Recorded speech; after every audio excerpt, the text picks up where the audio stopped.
So the new moon is here. It's the start of the new biblical year. So the question is, can you honor God and obey his commandments and not celebrate the Passover? Let's find out.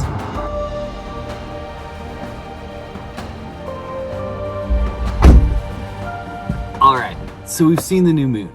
Now this video isn't questioning whether do we celebrate the Passover or not. That's a given. That's a yes for sure. If you don't know that, or you're questioning, well, how is that?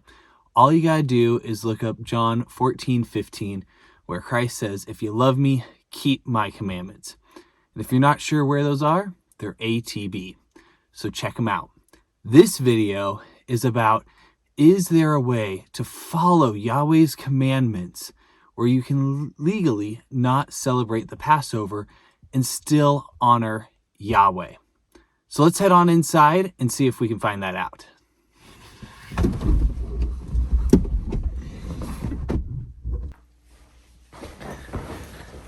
All right, so here's the deal. We're gonna jump into what this possibly could be, but I want to give any parents a little bit of a heads up here. If you have any children with you and you haven't talked with them about the differences between men and women and what their genitalia are and what God asks of them in that area, then I'm gonna give you 5 seconds to pause this video and move forward.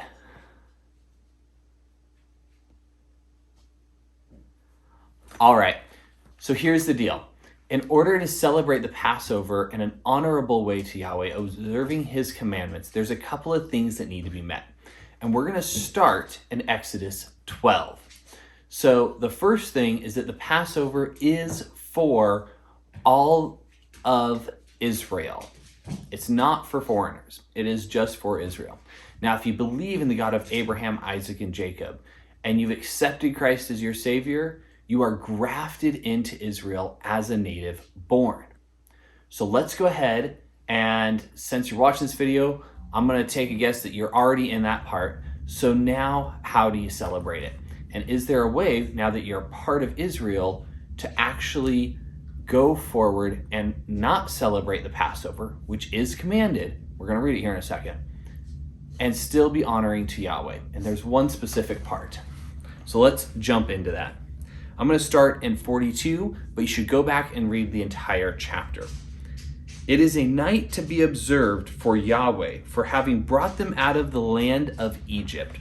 This night for Yahweh is to be observed by all the sons of Israel throughout their generations, meaning still right now.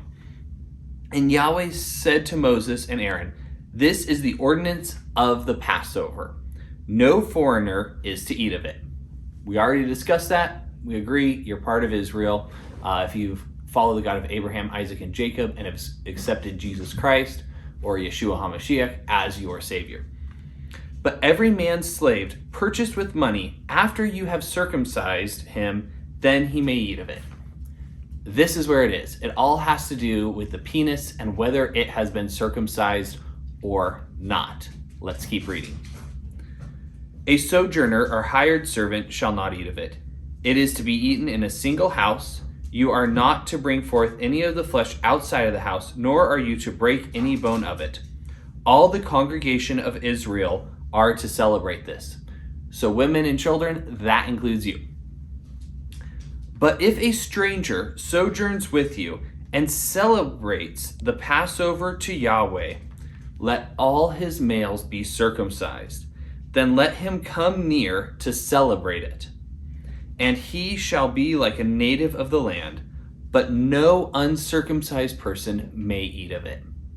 This is the one biblical feast where God commands that every man must be circumcised. So ladies, this could be your brother, your father, your husband, a son. They need to be circumcised in order to celebrate the Passover. Now I know everybody in kind of modern day church likes coming in and going, oh, hey, let's do a Passover celebration. Just invite everybody as a big deal. That's not what God has wanted here. Now, I totally get we don't have a temple. We can't fully and properly celebrate the Passover, at least at the recording of this video. So we now know that it has to do with circumcision. If you aren't circumcised, then celebrating the Passover would actually be a sin. And this is kind of where that key point comes in. Now, I want to bring up the following verse just in case you're like, the law doesn't apply to me. Here's what Yahweh says. The same law shall apply to the native as to the stranger who sojourns with you. So in this case, if you decide to celebrate the Passover, this law applies to you. Now, I want to give you a couple of other reference points here as to what can be done. And let me tell you, I don't wish circumcision upon any man. It is the most brutal and painful thing ever. And I am not a proponent of it, with one simple exception. If you love Yahweh, you keep his commands, and you want to be a part of his covenant, then you need to be circumcised. And trust me, I've tried to find a way around it. It's not happening. The next spot I want to take you to is over into Leviticus 23. Again in here, Yahweh reiterates how important the Passover is to him. And I want you to know that this is the only feast that he requires circumcision for. So if you're not comfortable with it this year, you have a whole year to decide to get circumcised, or all the males in the household to get circumcised. So in here, in Leviticus 23 is where you will find Yahweh talking about his appointed days, his moedim, his special days where he says, I'm going to come and meet with you if you want to meet with me. So in here, he talks about the Passover and that all the men are to come up. All right, so the last place I'm going to take you for this is Numbers 9. And this is important because it lets you know that there's not just one Passover, but two. And this is something that a lot of people overlook. So let's look at it. Numbers 9, and in here, several men come to Moses and say, hey, we wanted to celebrate the Passover, but we were unclean. What are we to do? We don't want to sin against Yahweh. So I'm going to pick it up at 9:10, but make sure you read the whole chapter. Speak to the sons of Israel, saying, if any one of you or of your generations, children or grandparents, becomes unclean because of a dead person or is on a distant journey, he may, however, observe the Passover to Yahweh in the second month on the 14th day at twilight. They shall observe it. They shall eat it with unleavened bread and bitter herbs. So keep in mind that there is a second Passover if you want to get a knife out real quick. But I recommend you see a doctor if you're going to get circumcised.